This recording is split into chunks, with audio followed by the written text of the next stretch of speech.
packed up for you. Of course, this is the Daily Show KE, where we look at the top issues in Kenya, Africa, and around the world. So the top issues that we are going to look at, it is Donald Trump's, of course, Eric Latiff's moves over to Nation FM. Then, of course, it is TikTok is banned in the US. TikTok is banned in the US.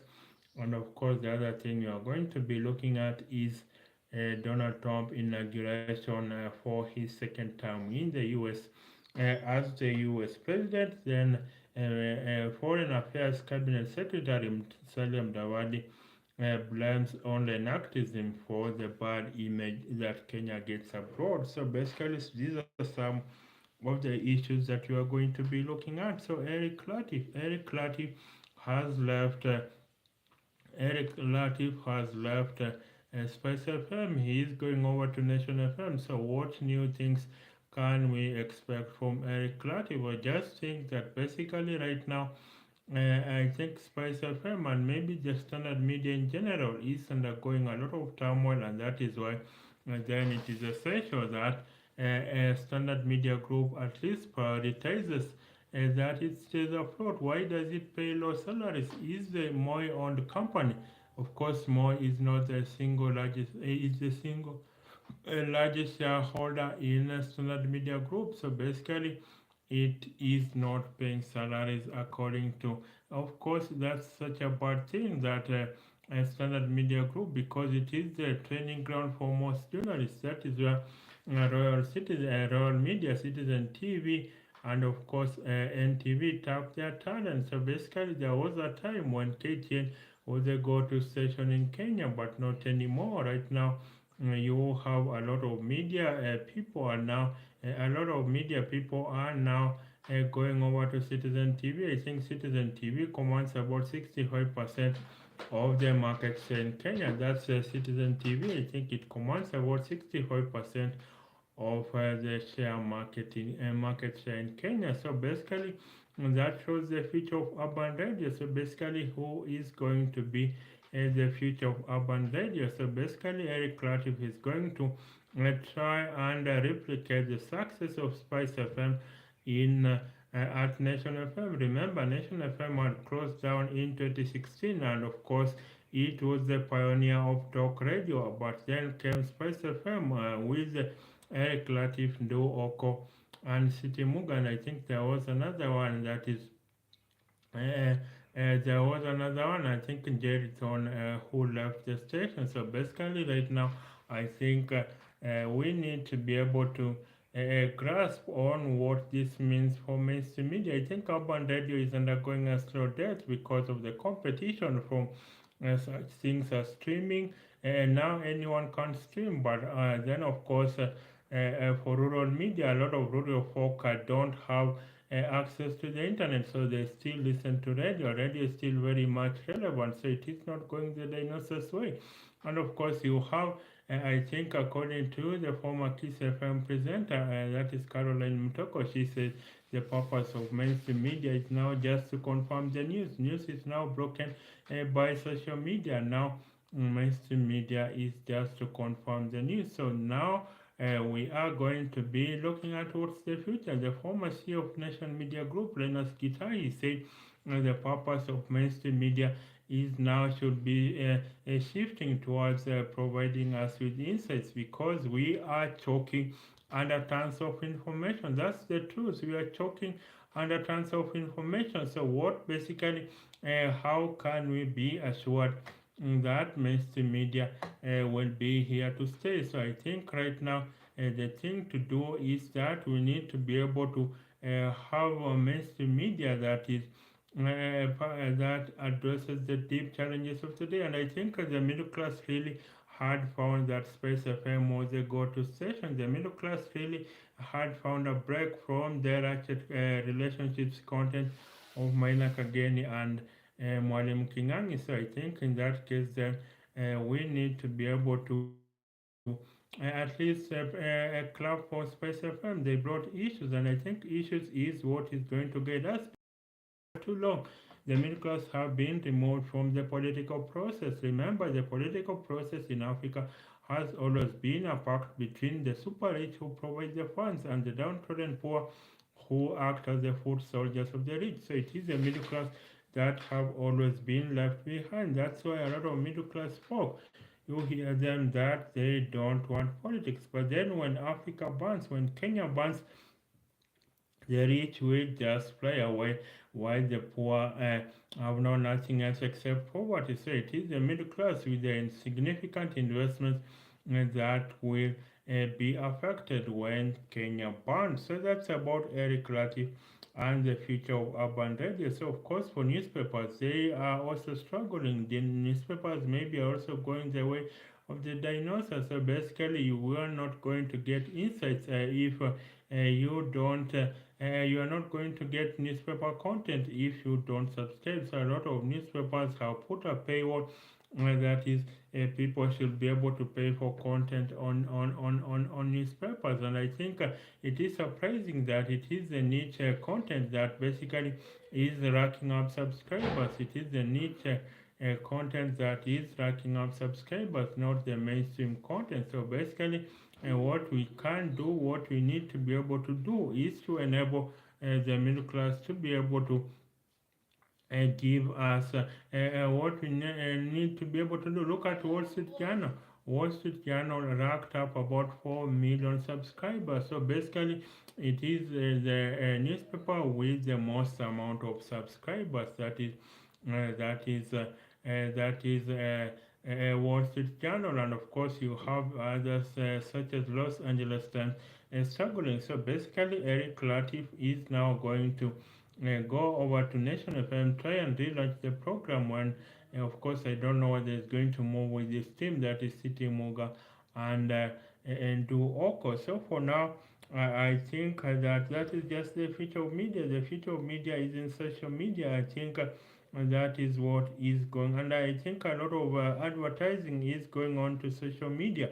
And I think you have the former blogger, and I think you have the former blogger and advertiser Kilimani MCA Robert Alai saying that that there should be banned advertising of local products on the big tech media. So of course that is about Eric Latiff moving over from Nation FM to from Nation FM to from Spice FM to Nation FM. Then another thing, Foreign Affairs Cabinet Secretary, who is also the Chief Cabinet Secretary, Msaada Mdavadi, says Kenya's image suffers from online activists. So that's more Saddam Dawadi saying that online activism is causing Kenya's image to suffer abroad. So you remember there was a talk about there was I think there is a concerted effort by Kenyans online such as Maverick Kaoko, such as Cyprian Nyakundi, and of course the other one Kibet Wool. They are really keeping this government on its toes, and that's why there is abduction of government critics. But then why abduct government critics? At least this is returning us to the era of Moi. This is a return to the era of Daniel Arap Moi with the dictatorship. They say when a democracy is unchecked, it very quickly morphs into an establishment and then an oligarchy, dictatorship, and finally a monarchy. And Kenya right now is managed by oligarchs. So these people are a power unto themselves. And that is why they are abducting Kenyans. That's why they are abducting Kenya. So these abductions must stop. This is not the legitimate way to fight against online activism. Abduction is not the legitimate way to fight against online activism. Just fix the country. That's it. That's what the activists are asking. Fix the country. Look at the businesses that are fleeing Kenya. Look at the businesses that are shutting down. Look at overtaxation. Basically, you have no country has taxed its way to prosperity. Apparently, no country has taxed its way to prosperity. So reduce the tax bracket. Look for more people to bring into the tax bracket, but don't overburden the already overtaxed Kenyans. And don't overburden the already overtaxed Kenyans. So basically, just bring everyone to the same to the tax bracket, and that is why then you have businesses shutting down because the taxes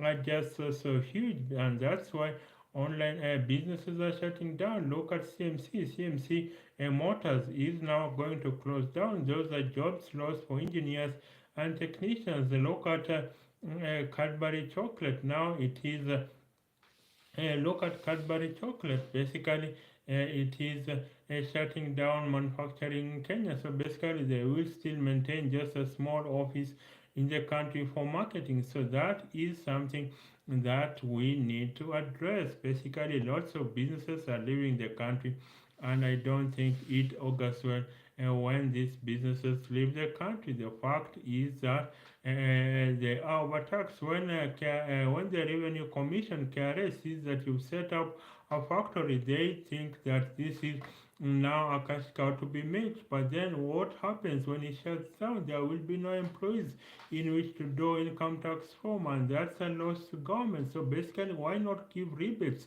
tax rebates to these businesses? Why not give them a tax rebate so that then they can, so that then they can operationalize, they can expand, and then from that, then they will have more profits. There will be more money in people's pockets. So put more money in people's pockets. That's the way to be able to run the country. Put more money in people's pockets. Don't just be taxing, and taxing all through.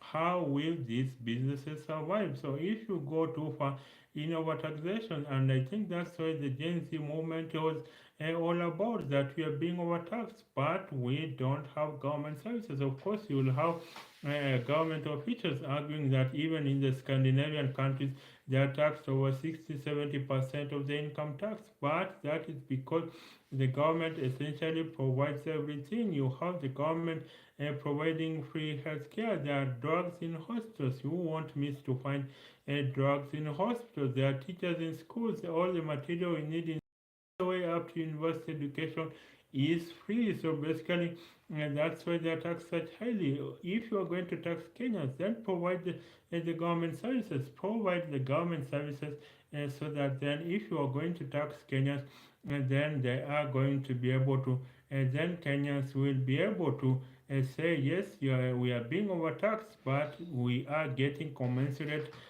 public services. That's about it. You have Kenyan ministers, they don't even take their children to our public schools. No, their children are in international schools.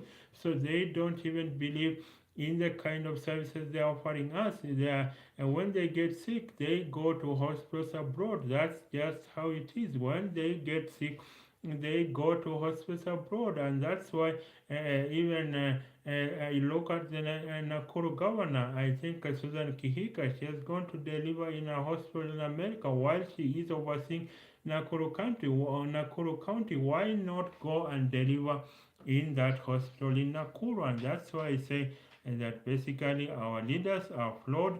Our values are really flawed. If you are going to a county, make that hospital have efficient services, then you can demand accountability because you yourself are using those facilities, but you cannot be demanding for accountability for first class hospitals in your when you don't use those services yourself. Look at our ministers kids, they go to international schools. So I think that is really something that must change. So online activism is going to go on, and is going to go on. If the government is not going to provide services, and then basically you can consider that there will be people that will be up in arms. So that is why we call for government to be able to provide services. If the government provides services, then there will be no need to, if the government is going to provide services, then there will be no need for activism. There will be no need for pressuring the government. And this is why I say African leaders really, they are rulers. African leaders are basically just rulers. I think they are rulers, basically attracted by the trappings of power, having a huge motorcade, having someone to salute you every time you enter the office, being given the power to hire and fire. That's what a ruler does. It's about wielding power, but they are not efficient, patient governors that utilize resources optimally so that their people can prosper. That's not what African leaders are made of. They are not efficient, patient governors where they utilize resources optimally so that their people can prosper. And that's what's wrong with the country. That's what's wrong with our people. Basically, we need to be able to have our people that basically we need to be able to have a system. We need to be able to have a system that can criticize the government. That's why we need effective opposition. Right now, opposition has gone to bed with the government, and now you have ODM MPs being the most vocal defenders of the Ruto administration. That is just so wrong. That should not be happening, and this is why opposition in Africa is dying. I've often said that the difference between the ruling party and the opposition party in Africa is not in ideology. That is, this is a left of center party, this is a right of center party. The difference between the ruling party and the opposition party in Africa is basically by it's basically about the tribe and region where they draw support from. Look at the PDP in Nigeria, opposition crumbling. Look at opposition elsewhere. Look at opposition in Mozambique. You can be sure the street protests will soon be a thing of the past. So it is the Gen Z with the activism, with the online activism. Of course, some of it is AI generated. But that's an embrace of technology. That is because things are not working. That's why people are leaving. Now the government tells us that because there are no jobs, they are going to export labor. So this is something that I think we must also debate on, this issue of exporting jobs. Basically, jobs are being of exporting our people, and that is economic models of countries like maybe Philippines. Why do we send our people abroad? Why can't we create enough jobs? Well, because businesses are shutting down, and the government, the purpose of government, I understand that the purpose of government is to ensure. I think I understand that the purpose of government is to create an enabling environment. So you don't create an enabling environment by overloading it on people. You just don't create an enabling environment by overloading it on people. You create an enabling environment by making sure that things are working, by making sure that there are services flowing from the government to the people, and I think that's the way to be able to remake this African governments. We keep kicking the can of development down the road, and that's just not it. We keep kicking the can of development down the road. Basically, saying, I think the goal of tapped water in every African home was a goal that was supposed to be achieved in 1980, but up to today, no, most African homes do not have water, do not have connected pipe to water. Most African homes do not have electricity. Most graduates can't find clean, decent, rewarding jobs, so they are really doing other jobs other than their career. And I think that's why then the African miracle story is becoming a deferred dream. That is why the African miracle story is becoming a deferred dream, and that is why then we need to be able to change. We need to be able to effect change in our country. That's the way to be able to have an Africa that is truly at an African government. That's how to have an Africa that is working for us. Look at the people, the top stars in KCSE in the high school exit exam. That is KCSE. The top stars all want to go and study in America. They don't want to study here in Kenya because they know when they finish school there will be no jobs. Essentially, they know when they finish school there will be no jobs. So that is it. That is just about creating the right economic growth for the country. We don't need any other thing from the government. We need to grow the economy to grow. And if Africa is going to eliminate poverty, then basically it needs to grow by double digits year on year for 30 straight years. That's how the Chinese lifted 500 million people out of poverty. That's how the Chinese lifted 500 million people out of poverty. It was about an economy that was growing so much that it was booming and creating jobs left, right, and center. If possible, every Kenyan needs to have 2 to 3 jobs. And I think we don't have a Marshall Plan. That's why our politics must change. When we stop electing people based on tribes, when we stop electing people based on having the same surname as us, that's when we'll elect people that perform. But right now, we look at the surname of the electoral candidate, then we say he is our tribe's mate. That's how African leaders are elected, and that's why these charlatans will never develop the Africa. These are not people that will develop Africa. I think they use and they use a double strength. So what happens when they are seeking elections? They invoke the spirits of our ancestors. That's just what happens when these people are seeking elections. They invoke the spirits of our ancestors. We think they are one of us, but then when they go to those offices, they become formal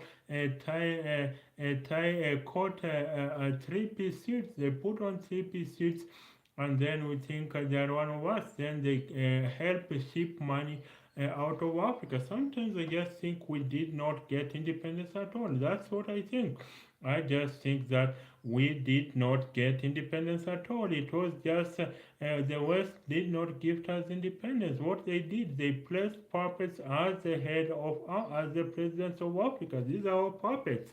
They placed puppets as presidents of Africa. And then what happens? They ensure that resources flow freely to Western capitals. Not one of African leaders is truly endearing themselves to the people. Look at Uganda, the daughter of the president, Yoweri Museveni, went to deliver in Germany. So you can be sure that basically these people invoke the spirits of ancestors when they are seeking votes. But then when they go to those offices, they are basically Europeanized Africans. Every ounce of wealth goes to their capitals, and that's why Africa is not moving. So basically, that's what we need to be doing is that we need just to provide the people with what works, and I think that what works create the right create the job opportunities. Millions of them enable businesses to borrow credit. Look at now, banks are offering. It is cheaper for banks to fund the government, buy treasury bonds, but they cannot extend credit to businesses. They extend credit to businesses at 25%. So how will you repay that credit? So that shows you that the businesses have no way of making money. I think we need to return to the era of Kibaki when banks were hawking loans, where they will come to you in person and hawk you a loan, so that then you will be given a loan, and then you can then share that you can use that loan to expand your businesses. Unsecured loans, that is not happening, and that's why since Kibaki we've not had a president that has been tough on the economy. I think the last maybe that's the best performing Kenyan president, that is President Mwai Kibaki. The rest of the leaders, Uhuru gave us a debt of 10 trillion. Ruto right now the debt is at about 3 trillion. So they're just piling debt on us. But that the projects they're undertaking, they have no bearing on people's livelihoods. That's just it. The projects they're undertaking have no bearing on people's livelihoods. That's why then we have an Africa that is truly the African miracle story becomes a deferred dream. So this is the time to be able to agitate for change in Kenya, to agitate for change, and online activism is what is going to help us. Of course, we need to be organized. The Gen Zs need to be organized. They need to be able to know what entails a proper leadership, and of course, they need to have their cards in order, their voting cards, so that then it will not just be social media activism, but it then moves to the streets by them taking by them and registering to vote, because the youth for the most part do not vote. So when they take the voters cards, that's how we will be able to effect change, and then have some kind of a structure, maybe donate to these political candidates that have ideas. What happens is that we look for people that have money, and then they screw us in the end. Look at the people we elect to office because we despise a poor person that is campaigning for public office, but they have their issues right. Look at the way Morara Kebaso is being fought because he is soliciting for funds. So I think right now, I just think that online activism or whatever the word says, online activism will continue to go. And the Gen Zs need to be added in their pursuit of prosperity. And of course, you have the former President Uhuru Kenyatta saying that the Gen Zs must continue agitating for change. Change is what we see. And I think what Africa really needs, what we need is not really a revolution. Because a revolution, when you chop off the head of the revolutionary, then that revolution um, amounts to naught. It amounts to nothing. So basically, what we need right now is not even what we need right now is not even a revolution. What we need is a movement because a movement can adapt, a movement can change, a movement is fed from a million inflection points. So basically, that's what a movement is all about. It can be fed from a million inflection points. So then you have it being fed from a million inflection points, and that's how even if the leader of the movement is captured or compromised or killed, but the movement goes on. We need clean, decent, rewarding jobs, millions and millions upon millions. We need good governance. You don't need to abduct your critics who are telling you we don't think this country is going in the right direction. That's what the online activists are saying. We don't think this country is heading in the right direction. So that's it about what Mdawadi says, the cabinet chief cabinet secretary and the foreign affairs cabinet secretary says that Kenya's image is spoiled by online activists. Of course, they wrote a letter to the Netherlands embassy telling them that they should not set foot in Kenya because of the bad human rights record that Kenya has. So basically, I think right now is the time to be able to just find a way. I think right now is the time to be able to find a way in which we can resuscitate the economy. The economy is doing badly, so how do we bring it back? The economy is doing badly, so how do we bring it back? How do we create the clean, decent, rewarding jobs that every Kenyan will have? So basically, that's about the activism that I would want to see, and I think it is bearing fruits. I think right now, of course, the squad that is abducting people has been accused that it is the cousin of President William Ruto that is managing that abduction squad, but that shouldn't be the case. The fact is that we need a country that has the right environment for job creation and wealth creation, a country that where the citizenry can do business, a country where you have democracy that is thriving. We need a thriving democracy. We need a thriving opposition, and I think that's why then you don't need to climb hard on the people that you, and I think that's why you don't need to climb hard.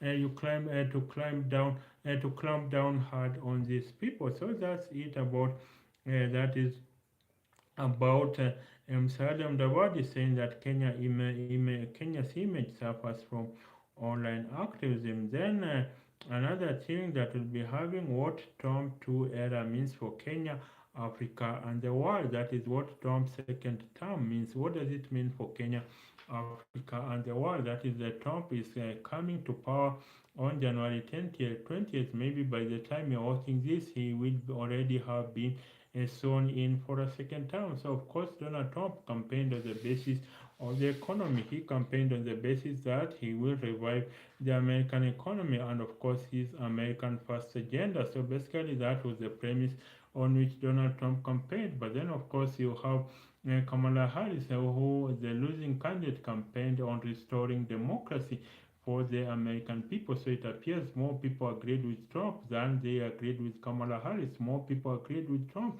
that the economy is not doing well. That is where maybe they need to shore up the economy, revive the manufacturing jobs in America. Maybe that's why you have Donald Trump, the stock market rally, where they thought Donald Trump is the better candidate when it comes to the economy. So it's going to be inaugurated on January 20th. And what does that mean for Kenya, for Africa, and for the world? Of course, for America, it's about America First policy. So America is going to really retreat from the world and focus on its own internal challenges. I think a BBC commentator says that the biggest foreign policy challenge of America are its own internal problems. That's what a BBC commentator says. That is the biggest foreign policy challenge of America are its own internal problems, a racial frontline, disappearing middle class, the economy is disappearing, and of course a lack of standing in the world where America is not no longer a respected power around the world, and of course that is the immigration issue about people coming over to America illegally. Of course, America has always been built, has always welcomed immigrants, but most of them are now going there illegally through the southern border. And of course, it is Kamala Harris that was tasked with looking at the issue of illegal immigration in the American southern border, but she never visited the border town El Paso. I think she visited El Paso, 800 kilometers away from the epicenter of the immigration crisis. So Donald Trump is going to deal with those two things, the economy and the immigration. I think that's why he was elected. But of course, then there are those who feel that Donald Trump is really white anger backlash on declining white power in America. Or at least that's what Democrats believe. That is white anger backlash on how dare America turn its back on its whiteness. Because remember, even though Americans have been welcoming of immigrants, even though immigrants constantly renew America, but remember, America it was purposely built to be a European state. You can imagine that America, even though it is welcoming of immigrants, even though immigrants have constantly renewed America, but that America was purposely built to be a European separate state in which white Americans, at least white males, will call the shots. And maybe that's according to the Democrats. They say the very re-election of Donald Trump is about white anger backlash and how and that is why they feel they are losing the country. So basically that is it. And then on the right you will have on another issues about weakening of American democracy. You will have the former Swedish democracy advocacy group said that America is now labeled as a backsliding democracy. Of course, that happened due to the events of January 6th when on 2021 when a group of Trump supporters stormed the Capitol and demanded that the Vice President of the Senate then the Vice President Mike Pence stop the certification of the Electoral College win of President Joe Biden. So of course Biden is will be out of power. Maybe by the time you're watching this, he would have been out of power. So Donald Trump is coming with a mix of issues, and of course democracy. I don't know whether he will pardon the January 6th insurrectionists. Of course, some say it was a riot. His supporters maintain that it was a riot. So the issue of immigration will be very big. Does America, even the H-1B visas, these are the skilled immigrant visa, of course it is up in arms. A lot of people have said, even Trump himself has said that the economy has said, even Donald Trump himself has said that he favors legal immigration. Remember, his wife is an immigrant, was naturalized as an American citizen in 2006. That is Melania Trump, and of course, you have Donald Trump saying he likes they should come in legally, or maybe he likes just immigrants from Europe because he says we want immigrants from nicer countries, not from mental institutions and prisons. That's how he describes illegal immigrants that are entering America through the southern border. So for America, what sort of foreign policy will America have on Africa? So basically, Africa does not have, Africa really does not feature much in America's foreign policy. We are only an aid and humanitarian hotspot. That's what you think. That's just what happens. Basically, Africa is a footnote in America's foreign policy. We are basically a place where they get their minerals from, cheap raw materials. Basically, we are a footnote in America's foreign policy. That's why maybe they don't value us that much. And so for Africa, then what we need to be doing is to be able to increase our stature. We should be the next gold rush after China. And that means we must not be viewed just as people that an American president, when they're approaching the end of their term, then they come visit us. I think only Obama came during his, not in his sunset days, but that was because his father was born in Kenya. His father is Kenyan, so basically he was coming to the land of his ancestors. But otherwise, the other American presidents, they always come to Africa at the twilight of their presidency, and so that's what Donald Trump, even during his first term, he never visited Africa. So of course now the media is going to shift to the first 100 days of Donald Trump. Of course, they are going to try and check what really is going to happen, what sorts of policies Trump will institute. I think he says he has about 100 executive orders. Some of them will be to claw back on what Joe Biden. Maybe America will claw back on its participation in the climate change agreements. And so, of course, a lot of nervousness in that front, and so that's how they will be looking at America. But I would wish that Africa becomes heaven, so that we don't have to be a footnote in foreign policy of people. We just need to put our house in order. Maybe have an African Union that is powerful. Of course, Raila Odinga is going on that seat.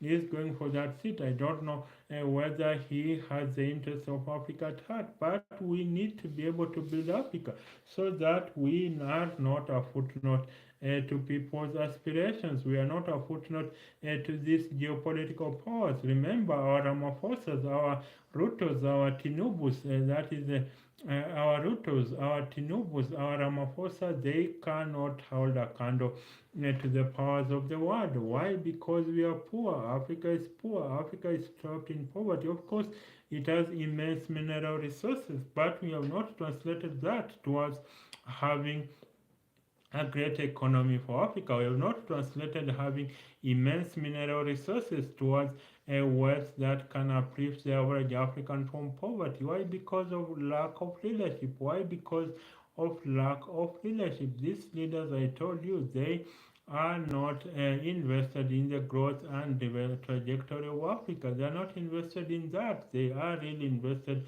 in just accumulating incessant amount of wealth, because in Africa, the way to get rich is just to join politics. That's how you get rich in Africa. You don't get rich in Africa by your creative genius trick. You don't get rich by your talents, your rare talents, your rare skills, or your rare gifts. You don't get rich in that way in Africa. You get rich in Africa by basically going to politics and looting public coffers. That's the way you get it in Africa, and it has not worked. So I would hope that very much we have an Africa. I would hope that very much we have an Africa that is really at the forefront of eliminating the challenges that we face, at the forefront of basically, I hope we have an Africa that is at the forefront of making sure that we solve our toughest challenges. And I would say that even though Europe was theorized, so the precision expert consultant makes the rules. Even though America was innovated, so the creative genius makes the rules. Even though China was reverse engineer, that is reverse engineered, so the system technocrat makes the rules. Africa has to and will be 3D printed. We just need smart executioners that are a million times better than Lee Kuan Yew, because everything to develop Africa is there. We have all the studies that have been done to eliminate poverty in Africa. It is a very rich point for development economies. The story of Africa is poverty of Africa is $1 trillion industry. Basically, we have conferences on eliminating poverty in Africa. We have that is books on eliminating poverty in Africa. We have opinion columns, we have news bites, we have theses and dissertations by PhD and undergraduate students on eliminating poverty in Africa, but none of them works. Why? Because we are not smart executioners. Africa just has to have smart executioners. Maybe the likes of Paul Kagame are trying, even with their political repression. I just feel that maybe the likes of I just feel that maybe the likes of Paul Kagame are trying. So basically, what we need to be doing right now is to be able to bringing Africa up to scratch so that it is no longer a footnote in other people's foreign policy, so that then Africa can get to much, can get to be the country, the place where it all happens. Look at DR Congo. DR Congo is what's about the mineral waste potential. DR Congo is what's about $30 trillion. That could potentially make it the richest country in the world. But of course, it is mismanaged. That is why that country has never known any peace at all. So the mineral waste potential of DR Congo is $30 trillion, but that is because that country has not been translated into meaningful jobs. Look at a mineral such as coltan. Coltan is what powers the information revolution. It is used in the making of mobile phones and computers. Look at lithium ion batteries that are key in renewable energy, but they are not being. DR Congo does not have a single phone making company, a mobile phone company, does not have a single computer making company, does not have a single chip company, all because the leaders, this is both internal and externally the likes of Europe and France and America will not allow DR Congo to ever develop, and internally the leaders are not invested in those countries. So basically that is how we need to be able to make sure that we have the right conditions so that Africans can truly we need to make sure that we have the right conditions so that Africa can truly liberate itself. So basically, we don't expect that Donald Trump is going to come out and help Africa. America is also a messed up country. They have their own issues to deal with. America has its own issues to deal with. I think they're just.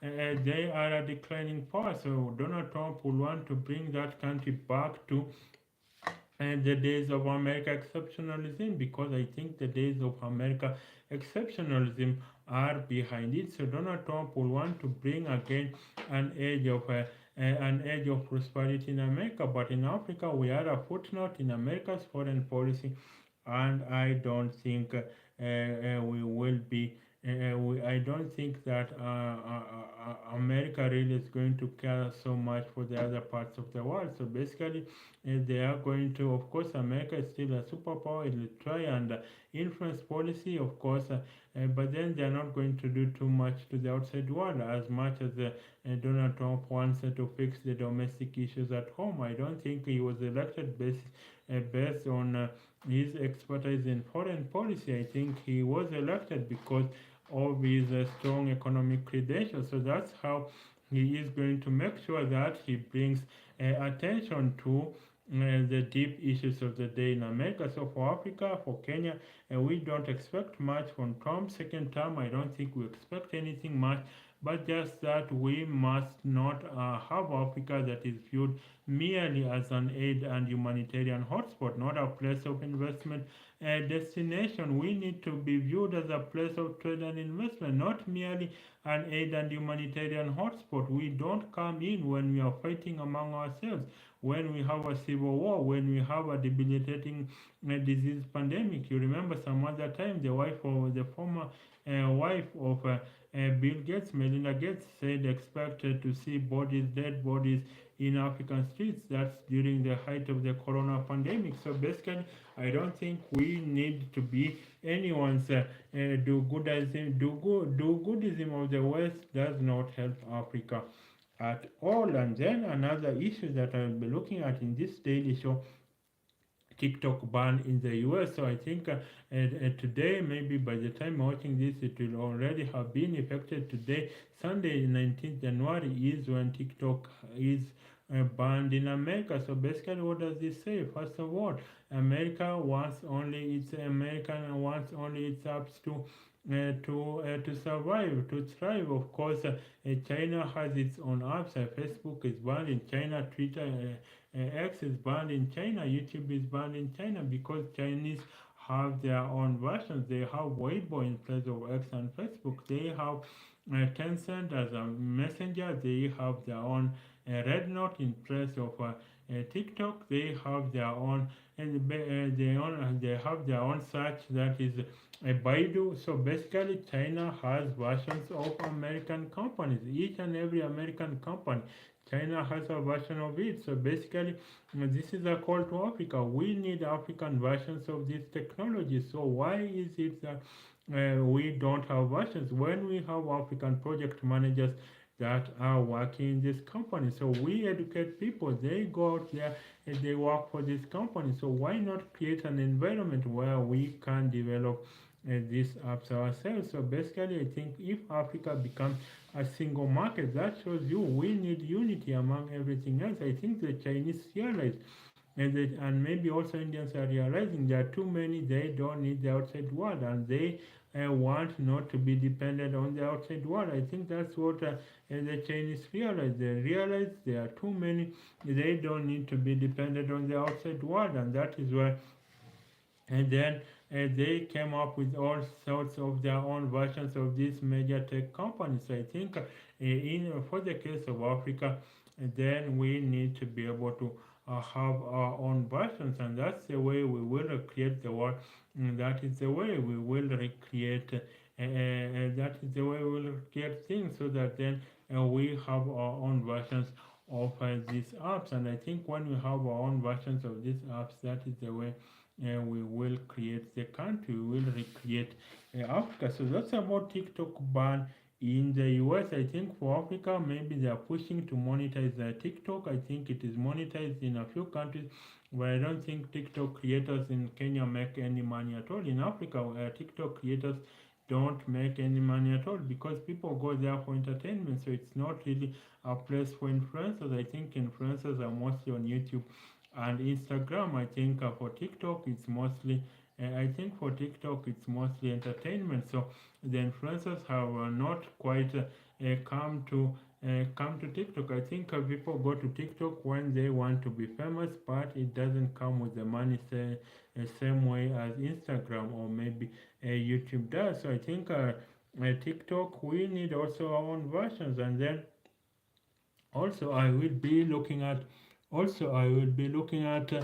basically what is who will be the next leader of the Democrats. So basically this is about American politics. Who will be the next leader of the Democrats? So remember, Democrats are in some kind of identity crisis. They don't know what happened, because you have this progressive wing, then you have the corporate centrist. So that's the division that is there among the Democrats. That is the corporate centrists versus the corporate centrists versus the progressives. So the progressives are all about the culture wars, about men competing in women's sports. Of course, that's transgender men.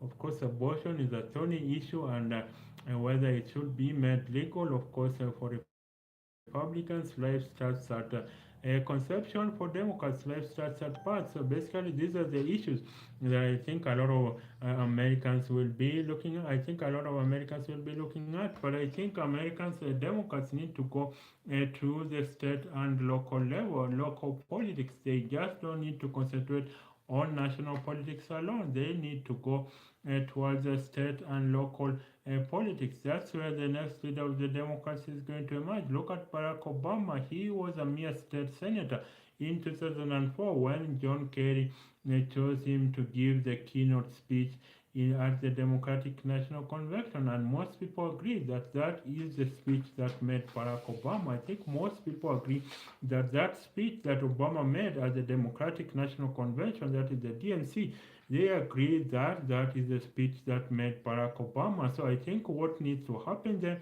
is that there needs to be a way in which American Democrats can go to local politics. And I think that is an essential lesson for African opposition parties, because I think our opposition parties, after losing the election, they fold up. Instead of strategizing for the next election, they simply fall up. I think when the Democrats lost, and I think now it is time to go to the drawing board and just try and see how they can regain back power. And I think that's the way.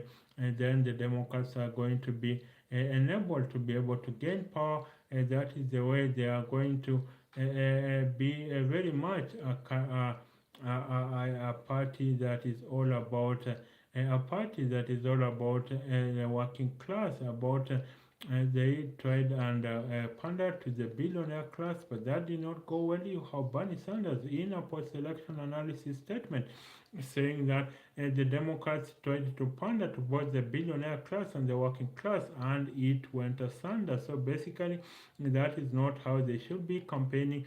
I think that they need to stick to the working class. The working class is what has traditionally be the Democratic vote by, but Kamala Harris won the union vote by only 9%. Most major unions did not endorse a candidate. That was a win for Donald Trump. So basically, Donald Trump, I think you have Tim Walz, the running mate of Kamala Harris, saying he still doesn't understand how they lost to a billionaire and a venture capitalist. So basically, that shows that Americans are tired. They just want, maybe they think that Donald Trump will be the one to revive of the jobs of Americans. That is clean, decent, rewarding jobs. But I think the Democrats just need to be able the Democrats need to be able to maybe go to state and local politics. That is, the Democrats need to go to the state and local politics. And finally, in ideas, I'm looking at the myth of the college dropout billionaire, because everyone seems to think that education is useless these days, that people are dropping out of college and going on to be billionaires. But is it really the fact? That is the myth of the college dropout billionaire. Do you think really a degree is useless, such that you have people dropping out of college and then going over to found billion-dollar companies? Of course, Bill Gates is the most cited one, and of course also Mark Zuckerberg. They both dropped from Harvard. That is Bill Gates and Mark Zuckerberg. They both dropped from Harvard. But remember, Harvard is not any other college. Harvard is not your run-of-the-mill across the street college. It is the world's preeminent university. Of course, it shares that sports with the likes of Oxford or Cambridge or maybe Princeton or MIT or Yale. But Harvard is not just your run-of-the-mill college, so it takes the best and brightest. For you to get to Harvard, you have to be smart. So I don't think that really, that image of Harvard dropout really is just any other dropout. It is not a run-of-the-mill college. Maybe you could have said maybe that is Steve Jobs. He dropped from Reed College. Maybe you could have said Steve Jobs, but for Bill Gates and Mark Zuckerberg, they are Harvard dropouts. And remember, they attended very exclusive high schools. Remember, Mark Zuckerberg attended Lakeside school, a very exclusive private school, where in 1975, in the early 1970s, they had a computer in their lab, and Bill Gates was the one running that computer on behalf of the students. So you can imagine he had access to computer early on, and of course, then you have that is Bill Gates, and of course his father was a lawyer, and in those early days they say software was like a recipe, freely available but not attributable to anyone. In fact, Bill Gates did not build his first computer and program. He bought it MS-DOS, I think, from a Dr. George. He died about 2-3 years ago, and then modified that software, then took it to IBM. I think his mother, the mother of Bill Gates, was working at the mother of Bill Gates was working, I think, at IBM. That's where IBM is what gave Bill Gates his first contract. And so what they negotiated, I think his father helped in this, is that they will be paid in royalties. So he did not sell a one-off fee, and maybe that is the genius of his idea. He did not sell a one-off price. That would have been very, very detrimental. So he sold only a copy. He was going to be paid royalties for every computer, IBM computer hardware that ran on Microsoft software. So basically, you can see that you can see basically and so basically, you can see that Bill Gates was really a smart person. So when people say that even dropouts are the ones that employ students, that is, C students employ students, I don't think it is factored on merit. Yes, you have a few of them, but they are very pronounced. But for the vast majority, the A students usually end up just fine. It is like doctors. There is no poor doctor, but there is no probably no billionaire doctor. Maybe that's how I place it in terms of doctors. Basically, I've not seen any poor doctor, but I've also not seen a billionaire doctor. So that's just the essence of education. I think it's still relevant. I don't think it is irrelevant as people say. And even the people like Zuckerberg who dropped out, they still employ these Harvard graduates. People like Bill Gates who dropped out, they still employ these Harvard graduates. So you can imagine that it really is not that true that the myth of the college dropout billionaire, that you just drop out and then you are successful. I don't think, of course, for Africa, our ways of making wealth are stealing. So I don't think we should attribute that to lack of education, because our politicians basically steal in order to have billions. But I think if systems worked in Africa, then the most brilliant will have, the most creative geniuses will have billions. But of course, our economy is not predicated on people that have rare skills, rare talents, and making it. It is just about stealing and stealing. So if you attribute that to Africa, maybe it will work. But I think for America, I think it is a creative geniuses. It is a skill. Look at the case of Mark Zuckerberg. He attended a very exclusive high school, Phillips Exeter Academy. And if you don't know, Phillips Exeter Academy has an endowment of about $1 billion. So an endowment that is richer than all universities in Africa. I think the best ranked university, University of Cape Town, has an endowment fund of only about $250 million. But I think for Mark Zuckerberg High School, Phillips Exeter Academy, it has an endowment fund of $1 billion. So you can see that very much. That is, these people attended very exclusive high schools, and I think you can see the literature department, the creative writing department, the English department at Phillips Exeter Academy probably is more equipped than even the English department at Harvard. So you can see these people had stellar education. They came from a very upper middle class family, so they were exposed to these things. So it is not really true to say that this and this dropped out of college, and so we don't need college education. Of course, I agree. Maybe college education needs some reform, maybe to build more skills and not just to build knowledge and expertise. So I think maybe it needs to be reformed, but I don't think it is entirely useless. I don't think college education is entirely useless. I think it still has some uses. I think college education still has some uses. It is just that for Africa, systems are not working. Systems are manipulated by the politicians, and that is why then you have the C students and those who go underground, maybe are involved in drug dealing, are involved in drug taking, are involved in maybe in looting public money. These are the people that are rich, and in Africa, that's because systems are not working. That's not because education is not going to take you anywhere. So I think, and even for these people that still they don't employ their fellow thieves. They employ people that have a very adequate education. They demand the best papers. Look at a company like Uhuru Kenyatta's. They only employ the best. Look at the Philip Ndegwas. They employ the best. Even though the money might have come from looting, but they employ from the best. So I think this model of the college dropout billionaire, and really most people form businesses in their 40s and 50s. That is when they have had enough savings to act as capital, and they have acquired enough savings, and of course they have acquired enough savings and enough skill.